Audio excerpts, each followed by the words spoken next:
दोस्तों, मेरा नाम है दीपक और मैं आपको सुनाने जा रहा हूँ पूजा बहार जी की लिखी ये एक छोटी सी कहानी जिसका नाम है तुम्हें पता है ना। चलिए सुनते हैं इस प्यारी सी कहानी को। अरे कमला, ये क्या? अच्छे से झाड़ू लगा। देख, वो कागज तो रह ही गया। सलोनी ने अपनी नौकरानी पर झल्लाते हुए कहा। अरे मेम साहब, पंखा जल रहा है, कागज तो उड़ेगा ही। अच्छा, बहुत बातें बनाने लगी हो। और ये क्या? तुमको कितनी बार कहा है ना, हिसाब से आटा गूंदा कर। इतना क्यों गूंथती हो जो बच जाए? कुछ भी ठीक से करना नहीं आता तुझे। बस हर दूसरे दिन छुट्टी चाहिए।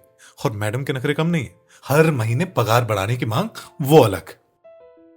ऑफिस के काम का लोड और अपने बॉस का गुस्सा अपनी नौकरानी पर उतारते हुए सलोनी आज जैसे अपनी मेड के पीछे ही पड़ गई थी।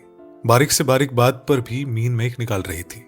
और कमला का भी आज सुबह अपने पति से झगड़ा हुआ था, इसीलिए उसका भी मूड खराब था। बहुत देर तक वो सुनती रही और फिर तैश में आकर उसने कहा, मेम साहब, बस बहुत हुआ। मेरा हिसाब कर दो, मुझे नहीं करना आपके यहां काम। सलोनी ने भी गुरूर से पैसे थमाते हुए कहा, हाँ हाँ, जा जा, मुझे भी नहीं करवाना तुझसे काम। दूसरे दिन सुबह होते ही घर के काम देखकर सलोनी का माथा घूम गया।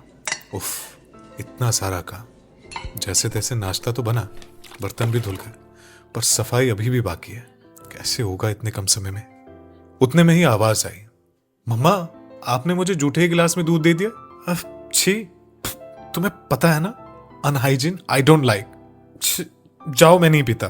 तभी दूसरे कमरे से आवाज आई, अरे बहू, तुमने मेरी चाय में चीनी क्यों डाली? तुम्हें पता है ना मुझे डायबिटीज है। 2 मिनट के बाद डाइनिंग टेबल से आवाज आई, अरे सलोनी, ये क्या है? मैं ऐसा नाश्ता करूंगा? सिर्फ दूध और चौकस? तुम्हें पता है ना मैं बच्चों वाला नाश्ता नहीं खाता। जाओ जाओ, डोसा बनाओ, और वो भी जल्दी। उतने में ही सलोनी के मोबाइल पर उसके बॉस का कॉल आया। अरे सलोनी, कहाँ हो? जल्दी आओ। तुम्हें पता है ना, तुम्हारे बिना हम कॉन्ट्रैक्ट साइन नहीं कर सकते। सलोनी का माथा चक्कर खाया और वो बेहोश होकर गिर गई। और जब आंखें खोली तो सामने कमला बैठी थी। सलोनी ने उसका हाथ अपने हाथों में लेकर कहा, तुम्हें पता है ना, तुम्हारे बगैर मेरा गुजारा नहीं हो सकता। फिर क्यों तुम छोड़कर चली गई थी? कमला मुस्कुराकर बोली, अब नहीं जाऊंगी मेम साहब।